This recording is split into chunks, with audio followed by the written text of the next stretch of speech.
What's going on, champions? This is Julien Stoutt, licensed personal trainer, licensed PE teacher, world record powerlifter, special education teacher, health teacher, here to take the fear out of fitness. Welcome back to the flight. We are back to this video of part 2 to King of Reed's response to the viral video about him discussing that he is entitled to condomless sex. Now, at the point where we left off, he is pointing out that people are accusing him of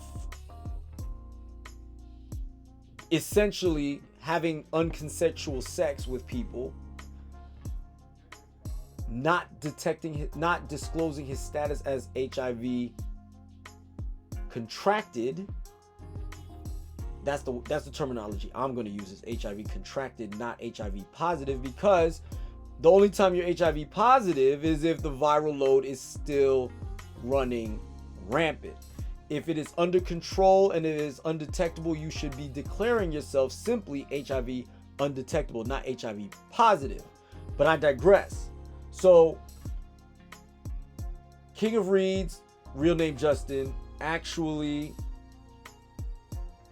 is discussing, and where I left off is the stigma of HIV. Now, on one level, there is a stigma, and I will admit there's a stigma, but the thing is that the commentary that he made is not helping the situation any.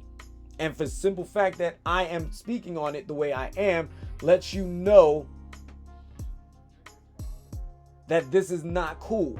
But at the same time, Justin has a point about the stigma. So what I'm going to do is I'm going to begin where we left off. Hopefully you watched the last video, and if you didn't, go back and watch part 1. Here we go. Let's get it.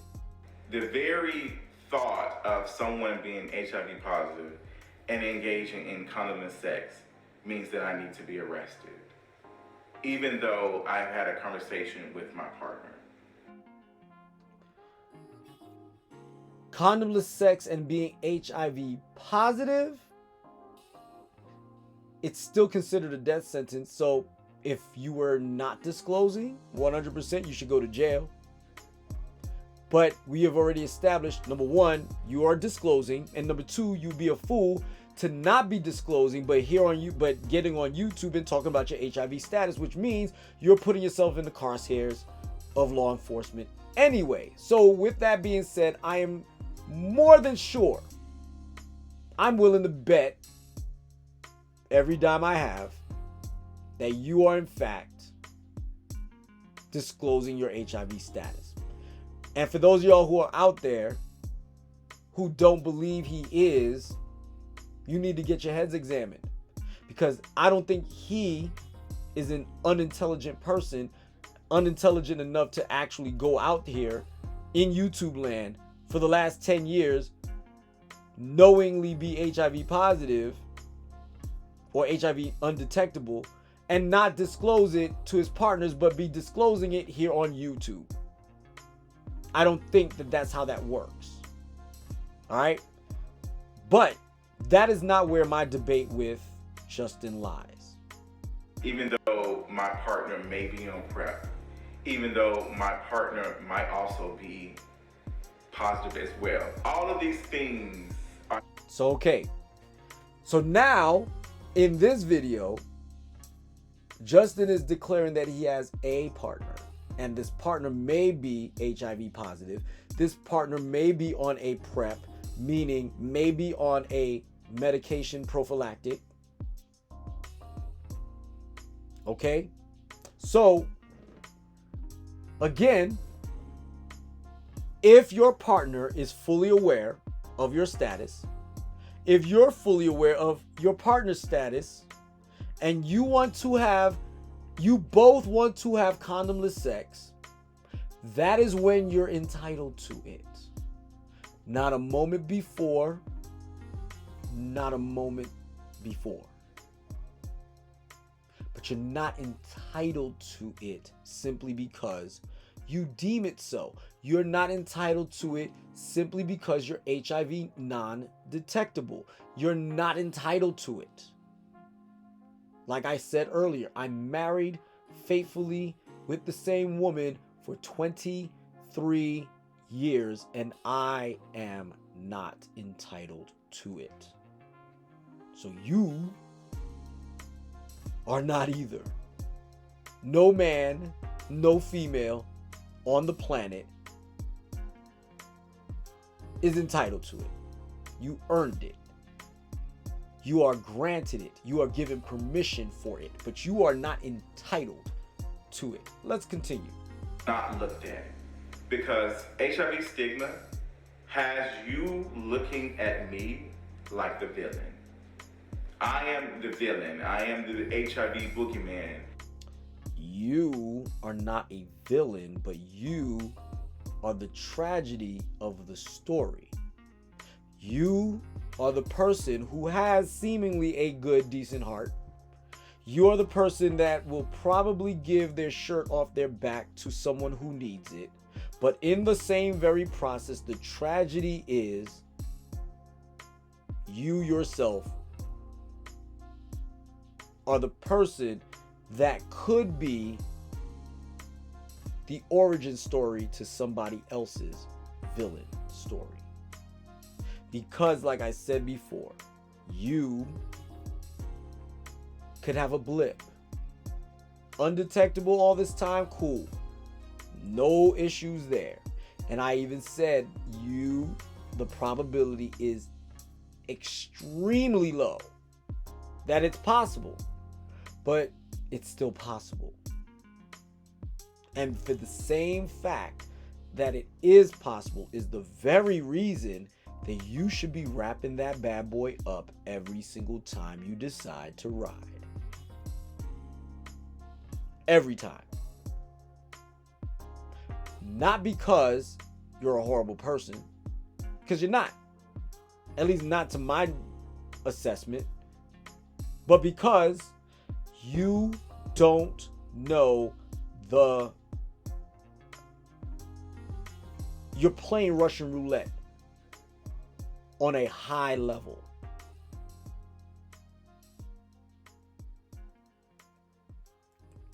Let's continue. That is out here infecting everybody. That is how it's being seen. And it's no help that I also live in Atlanta, Georgia. Because Atlanta, Georgia has been one of those cities that has received a lot of HIV stigma. People make jokes about people living in Atlanta being HIV positive and everybody in Atlanta being sick. Hold on, let's pause that real quick. Let's do some fact checking real fast. There are 38,140 people living with HIV in Atlanta in 2020. So, others want to know, why do so many people in Atlanta have HIV? Poverty, lack of insurance, and stigma then with sexual practices. High rates of HIV and AIDS are mostly confined to a specific group, young black men who have sex with men. All right? So, what I want to find out is also the population of Atlanta. 496,000 people. So almost 10%. Let's be fair and actually do the math here. So I'm going to do the math here for 496. You're talking about 13% of the population. All right, 13.06% of the population of Atlanta has HIV. We're not even talking about the men specifically because we didn't even get into the demographics of male versus female. Let's go with it actually. 206,000 of Atlanta is male. So let's do that math. 206. Well, actually, no, because technically you can't, because not every man in Atlanta has HIV. Or I should say everybody HIV is not a man in Atlanta. So 13% of the population has HIV, people. And we're acting as though that this is merely just, so how does 10% of an entire city get HIV if they're not, if everybody's undetectable, which they're not? How do you get to that point where people are transmitted it to each other? Because you're having sex with people who are either unknowingly transmitting it, or you're having it with people who are in denial they have it. And then lastly, you're having sex with people who are purposefully giving it to you. Now, I am being fair, and I am definitely telling you, without a shadow of a doubt, I don't think Justin is one of those people who are giving it to people knowingly and on purpose. As a matter of fact, I will also say that Justin probably hasn't given it to anybody. But that does not mean that he can't ever give it to anybody. And that is the problem that people like me are having. Now, to the ignoramuses out there that are just simply getting upset at the fact that he's HIV contracted and he's having sex, grow up and get over it. To those people, that's who I'm talking to when I tell them to get over it. The rest of us who are responsible adults who are very well informed about HIV and AIDS, we're telling you you're not entitled to condomless sex. Period. Nobody is. No bleeding human is entitled to condomless sex. But I digress. Let's continue. Even though people still come here every Pride, I have so many questions because where is the idea of me engaging in unconsensual sex? Where is that coming from? It is Ignorance. coming from the stigma. No, Now, not I brought stigma, up ignorance. Undetectable. Let me explain for those who do not know what that means. Undetectable. It means that if someone has an undetectable viral load, they cannot sexually transmit HIV to others. U equals U, which I've said, undetectable equals untransmittable, is the understanding that someone who is undetectable cannot transmit HIV to any other person through sex. When they're undetectable. But we already have established there is something called a blip, where the viral load increases to the point where you are no longer undetectable. And then that is the moment where you can infect someone else with HIV. That is when the snake, pun intended, can strike and bite you or bite someone else. So unfortunately, what you're saying is only half true. I'm not calling you a liar. I'm just telling you that there's a portion of your statement that is misinformed. Yes, undetectable means untransmittable for the most part. But if your status changes unbeknownst to you, you can still pass it on, which is part of the reason why some of the outroar that is happening about your previous video that happened a year ago, mind you, that just now went viral, is going viral and is getting you backlash as a result, because it is still irresponsible to be having condomless sex with someone when your status as undetectable can change at any moment and then revert back as long as you're on your medication. And like I said, I don't think you are an irresponsible person that will not take their medication on a daily basis, because I am pretty sure doctors have made you aware that if you start backsliding on your medication, forgetting a day, forgetting what hour you took it or whatever, however it's supposed to work, for you how often you're supposed to take your medication, that is. It could be once a day, it could be twice a day, it could be 3 times a day. Typically right now, I think we've managed to knock it down to once a day. So I'm, again, assuming you're taking your medication every day. But even when you take your medication every day, inexplicably, people, not saying you, because you might not have experienced the phenomenon of a blip, but you might have and just never noticed it because your immune system fought back. But the blip is real.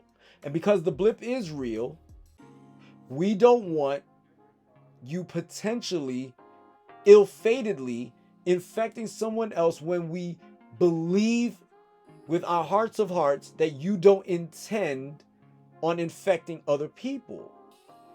So your status or the statement you made in your previous video is the reason why you're getting the backlash, at least from me. But I digress. That is the language. That is the science. Zero chance of transmission. Unless Zero. you get a blip. And in this conversation from the original video, I am talking to the healthcare provider, the intake nurse, about the language around undetectable and how she used the term unprotected sex. Now, because we understand when people say unprotected sex, they mean condomless sex. Let me say this. There is no such semantics, but I digress. thing as safe sex. There is no way to engage in safe sex. Excuse me? What did you just say? Did you say that there's no way to practice safe sex? Okay. Lord Jesus. All right.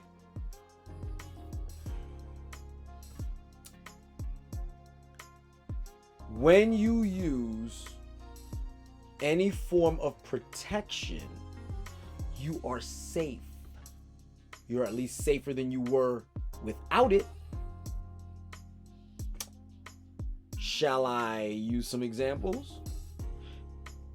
You could get into a car accident while riding a bike. You could be riding your bike and a car hits you. If you're wearing your helmet, are you not any more safer than you were without it? Okay. We can still get hit by a car and die. But are you not more safer by wearing the helmet?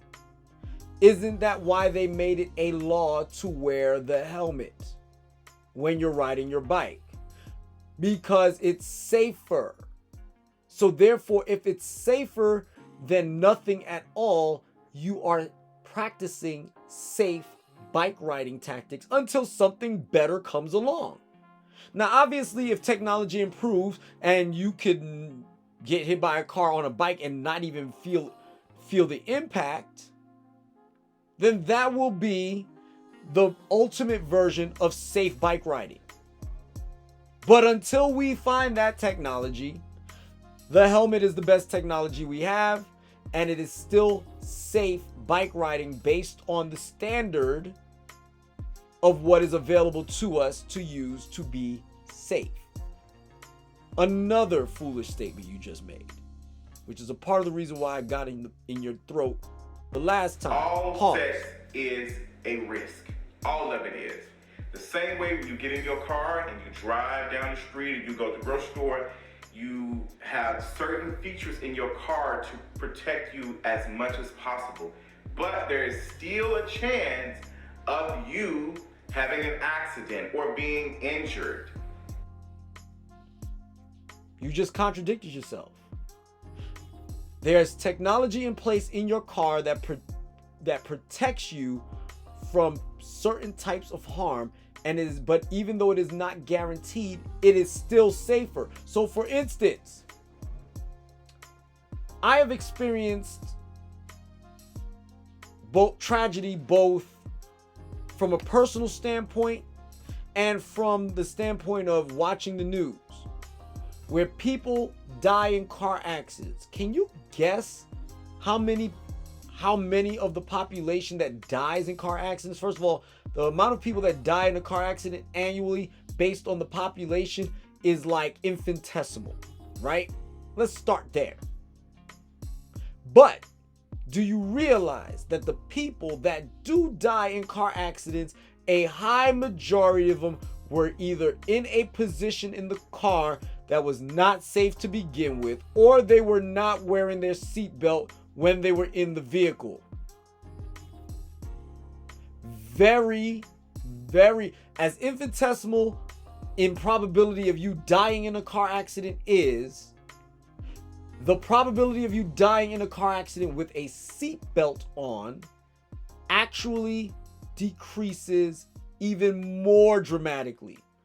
So I'm not even going to pull up the numbers due to time, but do the math and do the Google search. I'll probably post it in the comments below, so that way you guys understand. But the probability of you dying in a car accident is low as it is, but the probability of you dying in a car accident with your seatbelt on is so infinitesimal, it's laughable. So that means, are you not practicing safe driving by putting on your seatbelt? So because there's a risk, you're not being safe? So because it's always a risk that you could die in a car accident, you shouldn't put your safety belt on? Why did they make airbags then?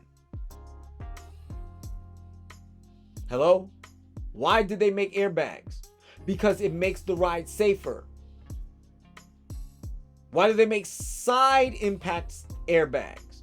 Because they also know that people were getting harmed more in side swipe or in T-bone impact than in head-on collisions if you're wearing your seatbelt. If you're not wearing your seatbelt in a head-on collision, you're pretty much toast. In a rollover accident, if you're not wearing your seatbelt, you're probably going to get ejected.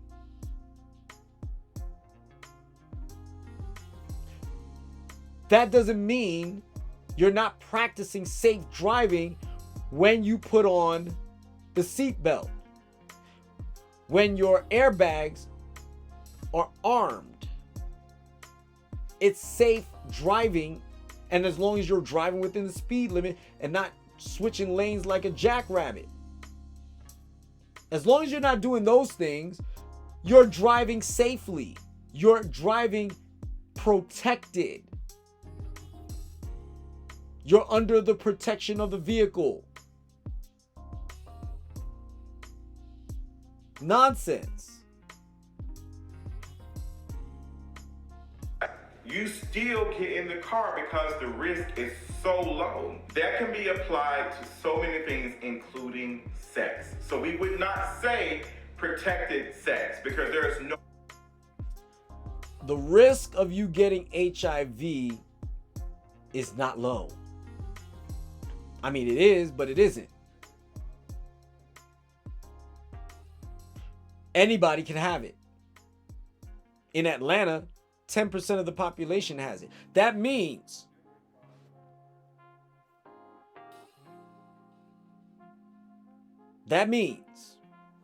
if you had sex with 10 people, male or female or bisexual, transgendered, doesn't matter. If you had sex with 10 people, one of them has HIV. 1 in 10. 13 out of 100. You have sex with 100 people, 13 of them had HIV. How many of them were undetectable? Do you know? How many of them were undetectable but then experienced the blip at the moment you had sex with them? Do you know? No, you don't. So because you don't want to run the risk of putting yourself in the position of getting infected and, in your case, reinfected.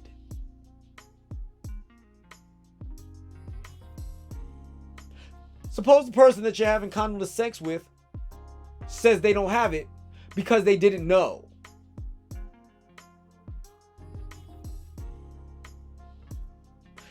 This isn't even about your partners. It's also about you, Justin. Suppose you get reinfected because the language your partner used is that of one who handles their business in a very clean, discriminate fashion. But it just so happened that 4 weeks ago, they had sex with somebody. They were being discriminate. They thought they checked all the boxes, and this person lied to them. Not about this, their HIV status, but they lied to them about their sexual activity. Not knowing that this person just had sex a couple weeks ago. And the person that they had sex with, you don't know, had in fact was HIV positive, not HIV contracted, but actually HIV positive at the time they had sex with them. So now you get reinfected, your antiretroviral medication is on high alert because now you're reinfected. You may not be any longer HIV non-detectable at that time because you have been reintroduced to the HIV virus. So you're also saying you probably are getting tested before you have sex with them. Cool. As you well know, there's an incubation period, sir. What if in fact the first time you have sex with them, they weren't HIV positive at the time because they were in the incubation stage of the HIV virus? Fast forward some 6 to 8 weeks later, you're having condomless sex with them, and then they infect you, or they reinfect you. What it does to your antiretroviral medication then may be a problem. This is part of the reason why your doctor or your nurse asks you, are you having protected sex? Not because they're judging you, but because for your protection and everyone else in Atlanta's protection, that you are aware of reinfection, you are aware of potential travesty and tragedy happening to you, and you potentially having a tragedy happen against your partner. But I digress. Let's keep going. To completely protect yourself. So instead of using the term unprotected sex, we use condomless sex, because we know even if you do wear a condom, there is still a chance of you contracting an STI. There are other STIs that can be contracted from skin to skin. But none of them kills you. Except for HPV. I'll give you that. But there's a vaccine for that now. You have a disease that can kill you. And if you pass it on to someone else, it could kill them. Again, this isn't about the other STIs. And then on top of that, I'm sorry, fast forward, rewind, play back. You can get other STIs while HIV positive or HIV contracted, HIV non-detectable, which means your immune system, compromised as it is, now has to fight off another STI.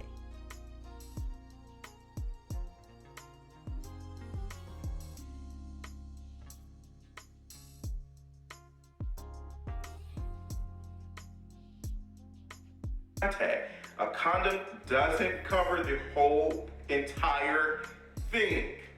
It doesn't. There's still a chance of you contracting an STI.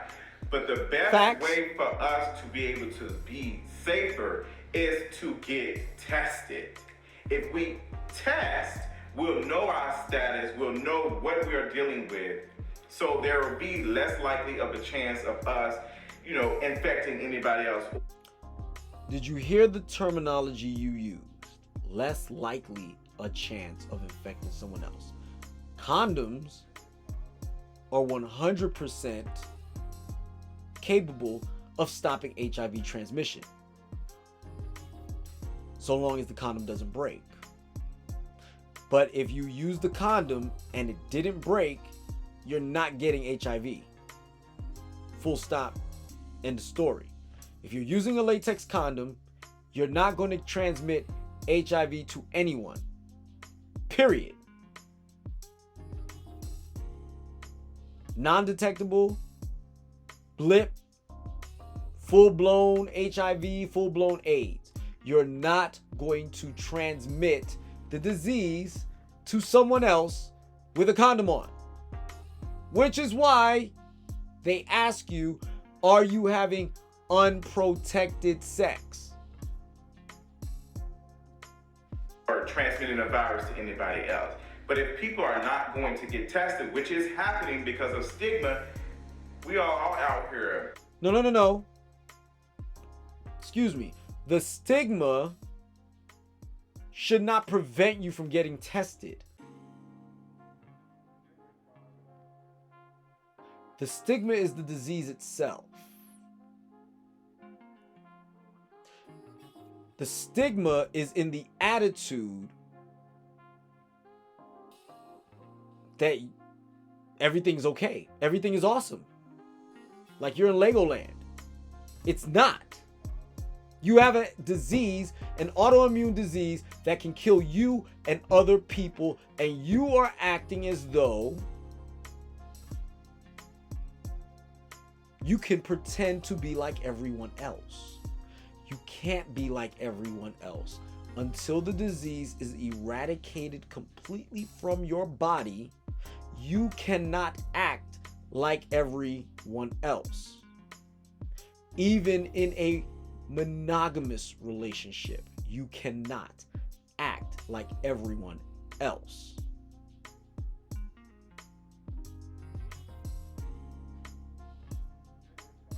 Because you're afflicted. Sorry. It'll be no different for anyone else on the planet. Whatever you're afflicted with, whatever the epidemiology of that disease is, you are now afflicted with it, and you are not like everyone else, and you have to act accordingly to the epidemiology of that disease. You're diabetic, you can't have high glycemic foods all the time. You cannot sit there, eat ice cream, eat cake, eat candy bars all day long and think that nothing bad is going to happen to you. You have high blood pressure. You can't eat high intense amounts of salt. It'll kill you. If you have had a heart attack, you can't sit here and eat high fatty foods all the time. It'll kill you. You cannot have unprotected sex because it can kill you. Not the stigma of you have HIV, you got the cooties. This is not the cooties. We're not talking about the stigma like that. I've already admitted in my last video, in the part 1 to this video, that there is a stigma that ignorant people out there will mistreat you and judge you harshly simply because you're HIV contracted. And it's not fair to you. It's not nice. It's not cool. And nobody should do that. But at the same time, pretending and acting and carrying yourself as though you do not have an affliction of any kind is foolish. You cannot be like anybody else until you are like everybody else. And I'll again clarify that. everybody else means you are not HIV positive, period. You are not HIV contracted, period. If you are not HIV contracted, if we reach the day, God willing, that we reach the day that you can eliminate HIV from your system in its entirety and you are no longer bound by this medication, superb. Hopefully you have as much condomless sex as you want. But again, you can still get STIs. You can get tested all you want to. Not everybody's honest. Not everybody's telling the truth about their sexual history. In the time that you get tested, the person that tested with you could have already had sex with someone else in the process.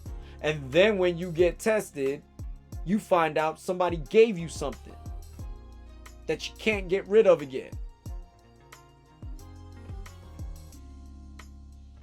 Flying blind. We don't know what's going on. That's one of the conversations I've had all the time when I am meeting someone and they are asking, are you top, bottom, verse, side? When those conversations start, I always push it and ask, okay, so what are your safer sex practices? Are you on PrEP? Are you HIV positive and undetectable? When was the last time you got tested? Do you get tested often? When I say that, that gives the space for a person to feel comfortable, because I have not said anything stigmatizing about being HIV positive. I've given them a comfortable space for them to share their safer sex practices. And also for me, as someone who's living with HIV, it gives me a chance to peek inside and see what this person thinks about these things. Because if they say something like, oh, I'm clean, I already know what this conversation is going. I'm more likely going to hang up and I'm going to block, because I don't want to talk to anyone who's using that type of language. And like I said earlier, I'm willing to bet when it comes to these conversations, when it comes to discussing your HIV status with people, you are highly responsible. I have no doubt on that. And again, listening to you here in this video, like I listened to in your last video, like you said you were getting tested, and you said you and your partner gets tested in the last video. I have no doubt in my mind that you are trying your hardest to be as safe as humanly possible within the confines of being tested and everyone being aware of your status and being aware of others' statuses. However, like I said, my hang-up is not with the fact that you're having condomless sex in general. It's the fact that you feel you are entitled to it. And that is the title of my first video, was influencer feels they're entitled to condomless sex while HIV positive. I'm actually going to probably go back and change the title to HIV contracted, because I think that is a more fairer initiation into what is going on with you. You are undetectable, but truthfully, we should just call it HIV contracted. You contracted the HIV virus. Done and done. Whether you're positive, undetectable, HIV blip, doesn't matter. It just means, all of those things means different things, but all of them means you contracted the HIV virus. And if we just leave it as HIV contracted until you are HIV eradicated, until HIV is eradicated, this is what we're dealing with. Times a person will share that they are HIV positive as well and undetectable. And they will thank me for engaging the conversation to make them feel comfortable sharing their status. This is the work. This is the work that I do. This is the work that I'm committed to not only protecting myself, but protecting other people like me. But you're not protecting yourself, and you're not protecting other people like you by having condomless sex while not you're just literally in the position where you feel entitled to doing it. And it's not an entitlement. It is the choice of your partner. It's the choice of both of you. Because if you're dealing with people with HIV as well, both of you have a decision to make.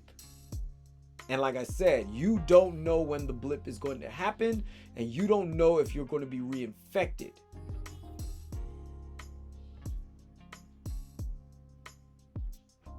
And that's not even just people who are HIV positive. Those are people who are engaging in sex. In all actuality, a lot of healthcare providers look at gay sex as risky. They've been looking at gay sex as risky for the longest.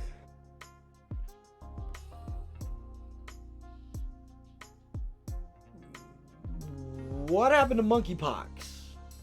Who is getting that? When HIV/AIDS originally started,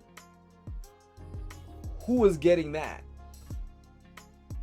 It's only due to the nature of bisexuality and drug use did HIV began to be passed on through heterosexual sex. It was not anticipated to cross over. That's why it was going untreated for so long. That is why people were being bigoted. That is why it took the contraction from Magic Johnson, the contraction of Magic Johnson, for people to start looking at this disease differently.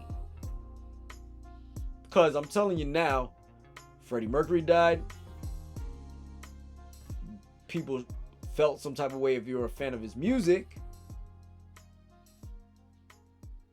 When all these actors and musicians started dying of HIV and AIDS, and you came to find out that they were homosexual, nobody blinked at all.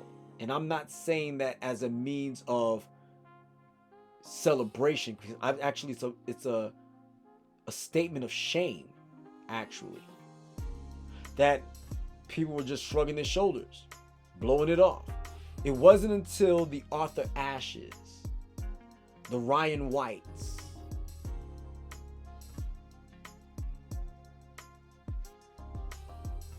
the Magic Johnsons contracted it, is only then when people started paying a little bit more attention to the fact that this disease should not be in existence. People were blowing it off and treating it as though it was a punishment from God, as opposed to a disease that is not worthy of its existence. It should not be even in its existence. Anyone who contracts this disease, God forbid, should be receiving a high level of compassion, a high level of empathy, a high level of concern.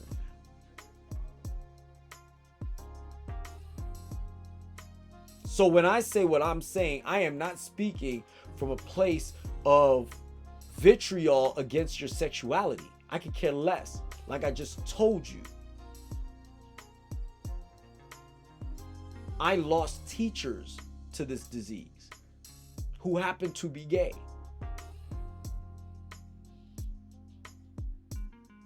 It didn't matter to me because they were phenomenal human beings before they were gay.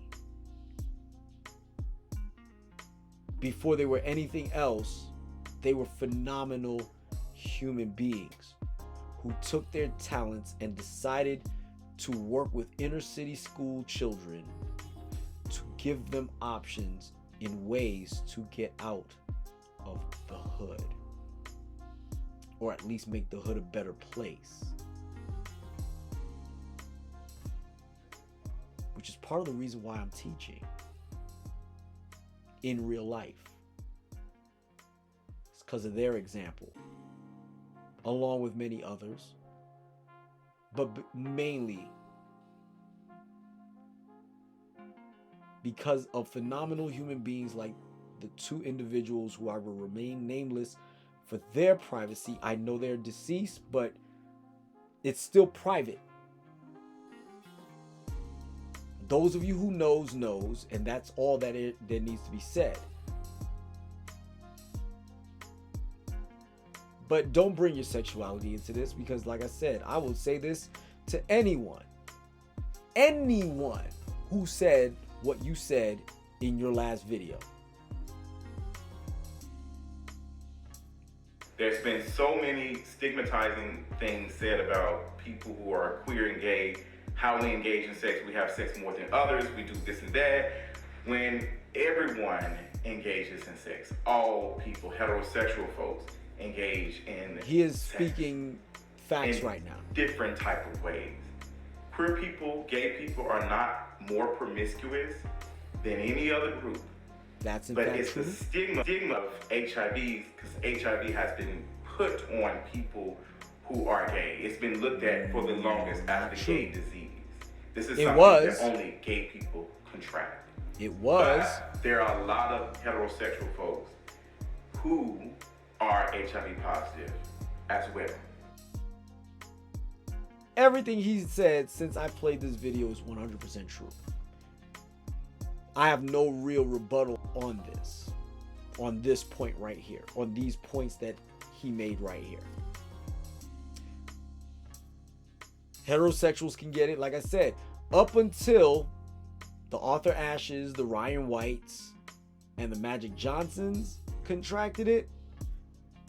It was a stigma on it about it being a gay disease. However,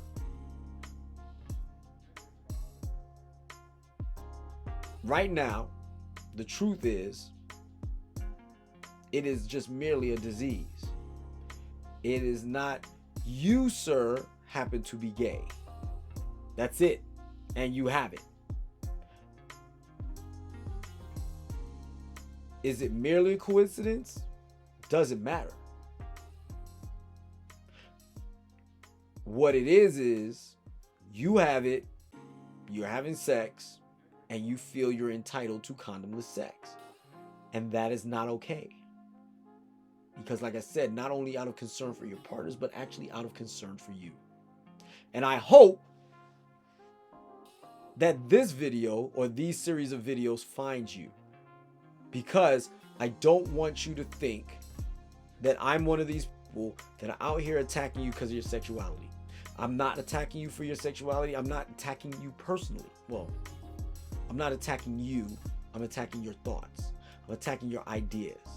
I'm attacking your attitude, but I'm not attacking you because you don't deserve attack. You deserve compassion and respect for being a human being. But I do not respect your position on the terminology protected sex. It's not outdated. It is very necessary, and it should be used in every sense of the word. All the time. It's not a gay disease. HIV does not have a look, which is why it is so important for us to feel comfortable to go get tested. So in this video, I am saying I'm entitled to condomless sex. You're not. Everyone is entitled to condomless sex. No, we're Everyone not. Is entitled to Nobody is entitled to condomless sex. That's the problem. Right there. Nobody's entitled to it. Not you, not me, not my wife, not your partner, not person A's partner, person B's partner, not person A or B. Nobody is entitled to it. It is granted through conversation. It is granted through agreement, and it is granted through mutual respect and desire of each individual involved. Nothing more, nothing less.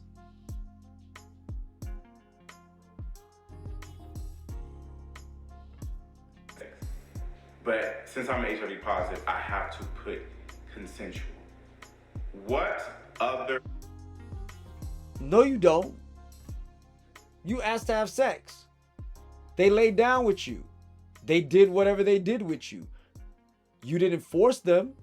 So why does it have to be spoken on consensual? The only thing that needs to be discussed based on your HIV contracted status is that they are informed.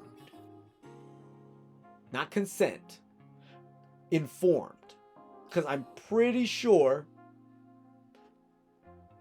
you're not running around here graping people.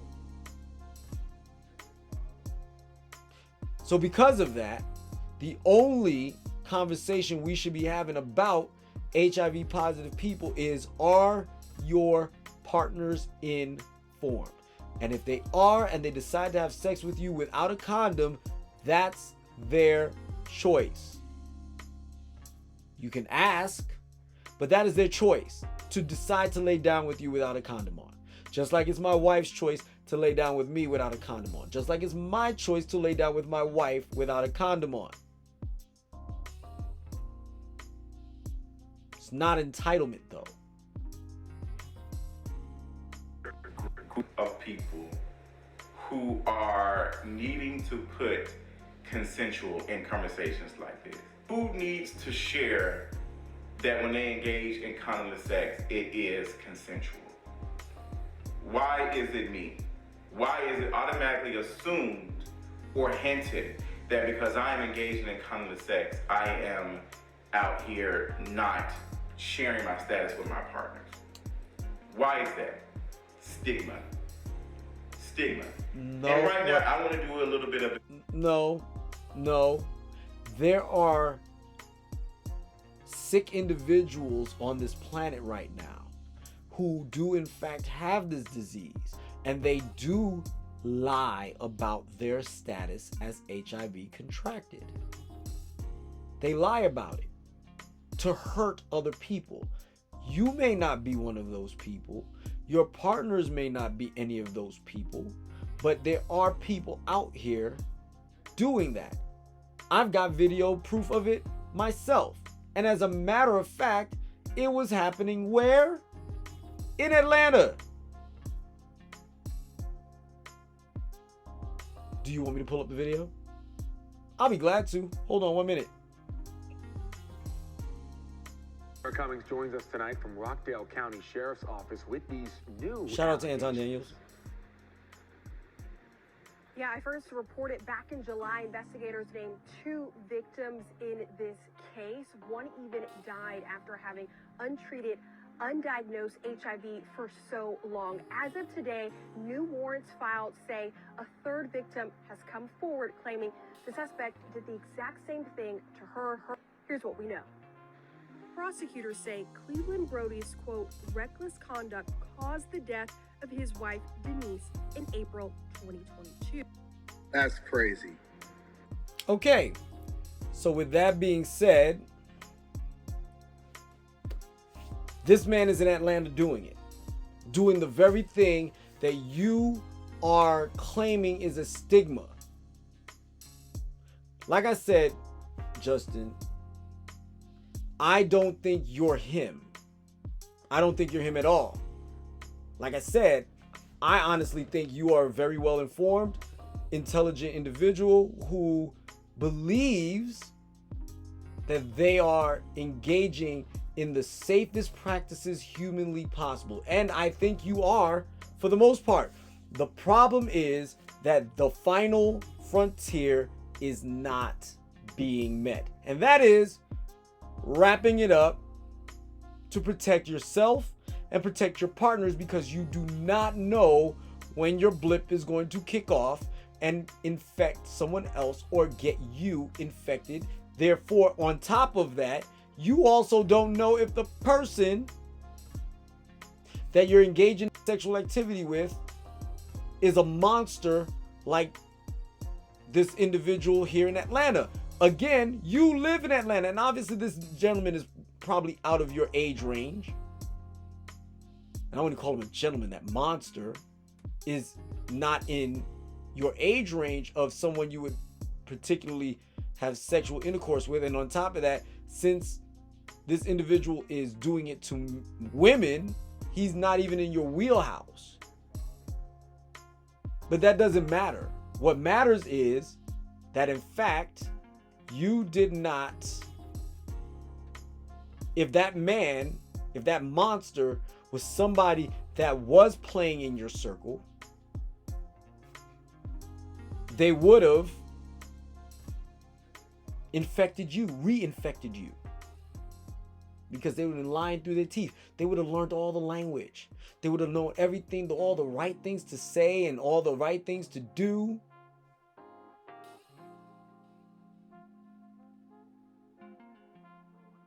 Fake a test, turn around and say, hey, I just got tested. There you go. Here's the paperwork.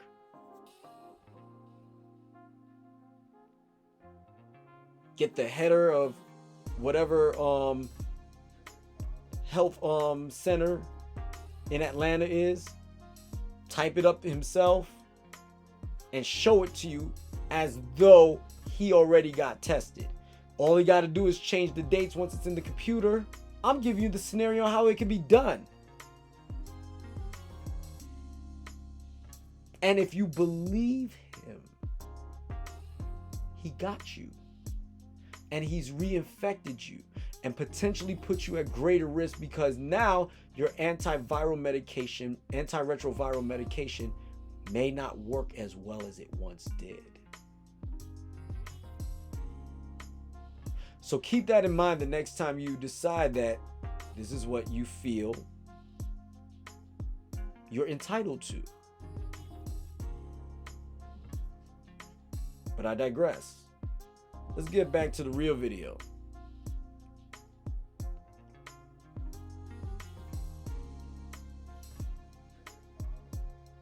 Experiment, and I hope that some folks will engage in this experience. Specifically the people on Twitter who had a lot to say about me being HIV positive and being a super spreader.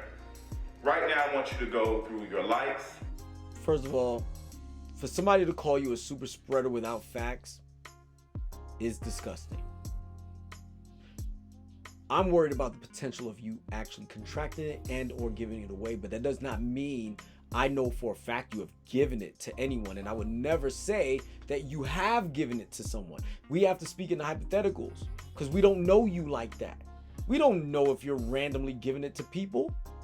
If you're undetectable, again, the chances are extremely low. But the concern is that you could give it to somebody. And if anybody's calling you a super spreader, again, then that is them being bigoted, nasty individuals, and they are just trying to attack you and try to make you feel some type of way because they're hateful.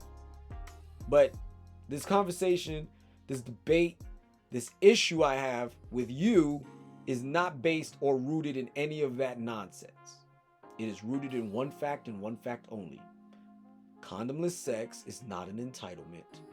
You should be protecting yourself with protected sex as often as possible.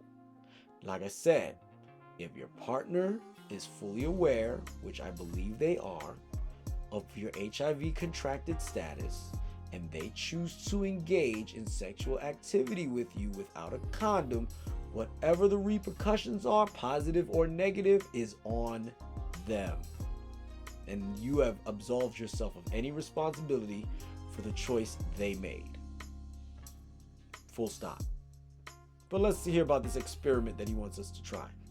Oh, I want you to go through your freak Twitter. I want you to look at your bookmarks, all of the porn that you consume. How often is this porn with a condom? How many of the videos you are watching, videos with folks having and engaging in condomless sex? A lot of them. A lot of the porn.